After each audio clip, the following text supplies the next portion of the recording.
सुबह उठकर वनजाक्षी देखती है कि जहाँ पिछली रात को एक छोटा सा पौधा था, वो अगले दिन एक बड़ा 6 फुट वाला पेड़ बन चुका था।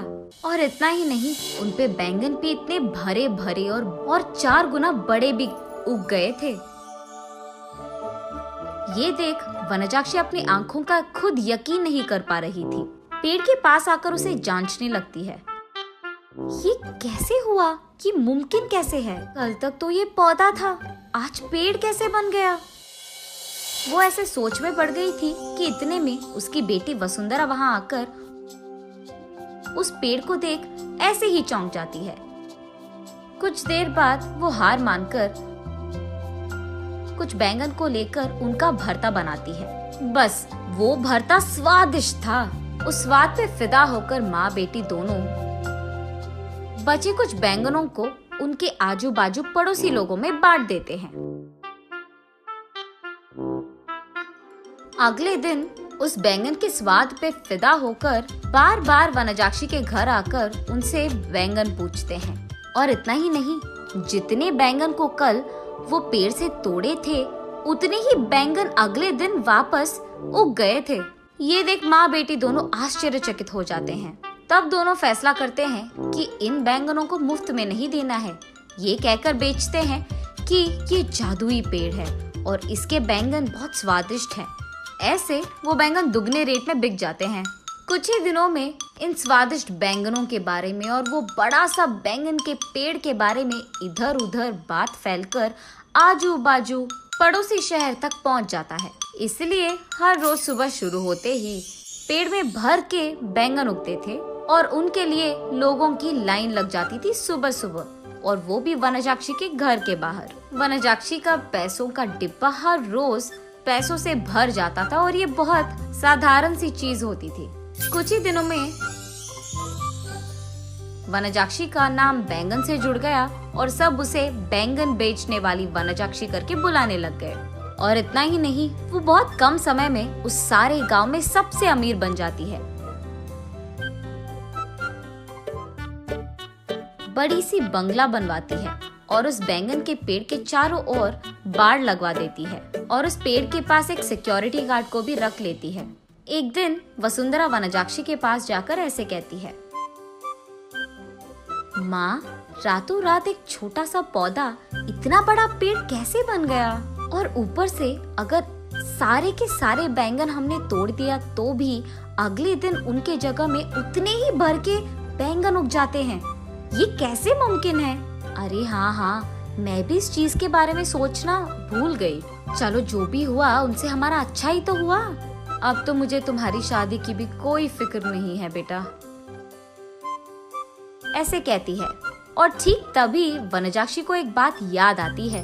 उस समय में जब भी वनजाक्षी के लिए रिश्ते लाते थे तो कुछ भी सेट नहीं होता था।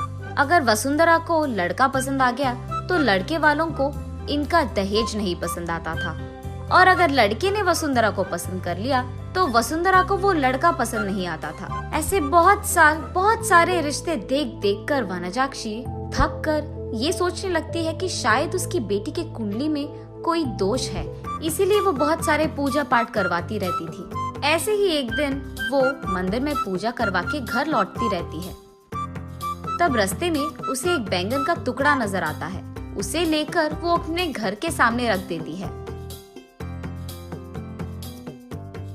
और कुछ दिन बाद उस जगह में एक छोटा सा पौधा उग गया था। मंदिर जाने से पहले उन बैंगनों को देख वनजाक्षी सोचती है, घर आने के बाद ना इन बैंगनों का एक बहुत अच्छा भरता बनाना है मुझे।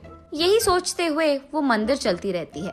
रास्ते में वो ऐसे सोचती है, अगर कोई वो बैंगन को लेके गया तो? वो फैसला करती है कि जल्दी जल्दी वो मंदिर जाकर भगवान की प्रार्थना करके बाहर आ जाएगी। वापस आते वक्त उसे रास्ते में एक साधु नजर आते हैं। उनके पास जाकर वो ऐसे पूछती है, स्वामी, मैं मेरी बेटी की शादी करवाने के लिए बहुत कोशिश कर रही हूँ, लेकिन नहीं हो रहा है। कृपा करके इसका कोई हल निकाल दीजिए। ठीक है, उस जगह पे बैठकर अपनी पूरी मन से प्रार्थना करो, ऐसे कहते हैं साधु। तब वनजाक्षी उस साधु के सामने बैठकर इसी डर में पड़ी रहती है कि कहीं कोई उस बैंगन को चुरा ना ले। हे भगवान, मेरे घर जाने तक उन बैंगनों को संभाल के रखना, किसी को उसे चुराना नहीं है। इसका प्रार्थना करके वो उठकर साधु के पास जाकर आशीर्वाद दीजिए स्वामी, ऐसे कहती है। तब साधु कहते हैं, जो प्रार्थना तुमने अपने मन से, पूरे मन से किया है, तुम्हें वो हासिल होगा, और वो भी दुगने में। जाओ बेटी। तब जाकर वनजाक्षी को समझ आता है कि हुआ क्या था, और वो वसुंधरा को ये सब समझा देती है।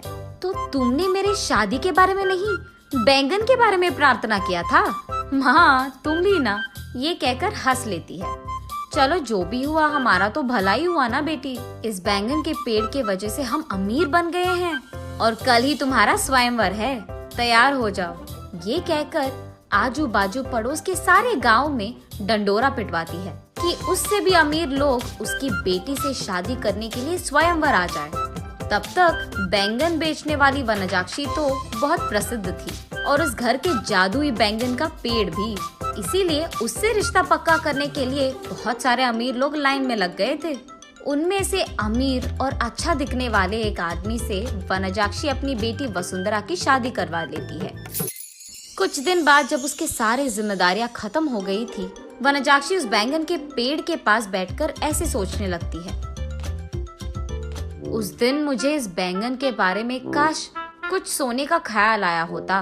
बैंगन के बदले में सोना दुगने में मिल जाता था, तब मैं और अमीर बन जाती थी। हाँ।